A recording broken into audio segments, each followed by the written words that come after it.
كيف تكتشف لغتك الأساسية للحب؟ من كتاب لغات الحب الخمسة للكاتب جاري تشابمان.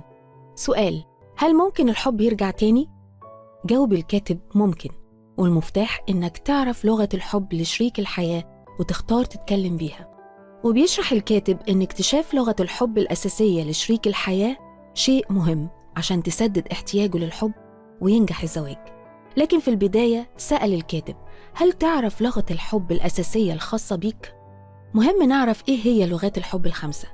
لغات الحب الخمسة هي: 1. كلمات التشجيع، 2. تخصيص الوقت، 3. تبادل الهدايا، 4. أعمال خدمية، 5. الاتصال البدني أو اللمس. وهنا بيسأل الكاتب: يا ترى إيه هي لغتك الأساسية للحب؟ وإيه اللي بيعمله أو يقوله شريك الحياة بيخليك تحس إنه بيحبك جداً؟ لو معرفتش الإجابة أو محتار، قال الكاتب إن في طرق هتساعدك تكتشف لغتك الأساسية للحب.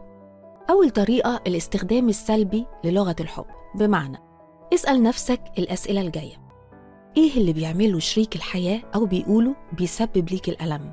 فلو كان ألمك من كلمات النقد والإدانة اللي بيقولها ليك شريك الحياة وإنه مش بيشجعك ولا بيقدر اللي بتعمله، يبقى لغتك الأساسية هي التشجيع. ولو كان اللي بيألمك هو إن شريك الحياة مش بيساعدك وكتير بتطلب منه حاجات بس مش بيعملها، يبقى لغتك الأساسية هي الأعمال الخدمية.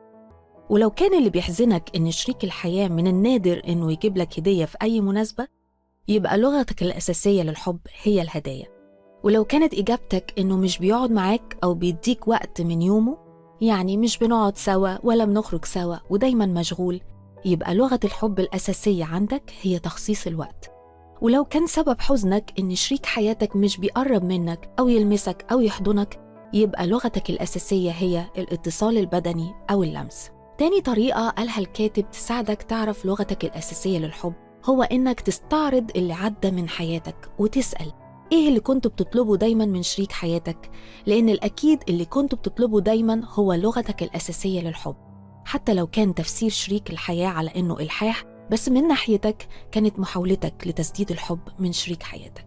تالت طريقة إنك تراجع كل اللي بتقوله أو تعمله لشريك حياتك، واسأل نفسك إيه اللي بتعمله كتعبير عن حبك ليه، لأن في الغالب اللي بتعمله عشان شريك حياتك هو اللي بتتمنى إنه يعمله هو كمان عشانك. لكن بيحذرك الكاتب إن الطريقة دي أوقات بتكون مش حقيقية، لأن كتير بنتعلم من أهالينا طرق للتعبير عن الحب ونكون بنقلدهم بس، لكن مش دي لغة الحب الأساسية لينا.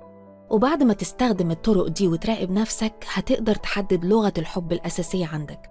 وبيوضح الكاتب إنك ممكن تكتشف إن ليك لغتين من الحب ليهم نفس الأهمية عندك، وفي الحالة دي بتكون سهلت الموضوع على شريك حياتك، لأن أي طريقة فيهم هتوصل حبه ليك.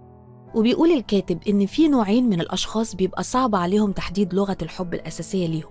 أول نوع اللي خزان الحب عنده مليان لفترة طويلة، لأن شريك حياته بيعبر عن حبه ليه بطرق مختلفة، فمش قادر يحدد أي طريقة بتحسسه إنه محبوب أكتر، لكن هو عارف ببساطة إنه محبوب. والتاني نوع اللي خزان الحب عنده فاضي من وقت طويل ومش قادر يفتكر اللي بيخليه يحس إنه محبوب. في الحالتين دول الطريقة إنك تعرف لغة الحب الأساسية إنك تفتكر وتسترجع ذكريات وقت ما وقعت في الحب. إيه أكتر حاجة عملها شريك الحياة شدتك ليه؟ لأن دي هتكون لغتك الأساسية للحب. وقال الكاتب: بعد ما عرفت لغتك الأساسية، اكتب ال4 لغات الباقيين ورتبهم حسب أهميتهم ليك، وبعد كده اقعد مع شريك حياتك وشاركه بلغتك الأساسية للحب وترتيب باقي اللغات حسب أهميتهم ليك، واسمع منه عن لغته الأساسية للحب وترتيب باقي اللغات بالنسبة ليه. وبيشجعك الكاتب بعد ما تشاركوا بعض بالمعلومات دي، ركزوا إنكم تعبروا عن حبكم لبعض بلغة الحب الأساسية لشريك حياتك. وحدد وقت أسبوعي تسأل عن أخبار خزان الحب عند شريك حياتك، وخليه يحط درجة من 10، واسأله إيه اللي ممكن تعمله عشان تملى خزان الحب عنده. وفي النهاية بيقولك الكاتب إنك لو مريت بألم وأذى وغضب في زواجك في الماضي نتيجة عدم فهمكم للغات الحب لشركاء الحياة، الوقت ما تأخرش، اعتذر واقبل إنك تسامح شريك حياتك وخد خطوة مختلفة معاه، وتأكد إن الحب اختيار، وإن الحب مش هيمحي الماضي لكن هيغير المستقبل. وإنك تتكلم بلغة حب شريك حياتك هيسدد احتياجه للحب ويديله كل الأمان في حبك ليه، وهيساعده إنه يتكلم بلغتك للحب ويسدد لك احتياجك للحب، وهو ده الزواج الناجح.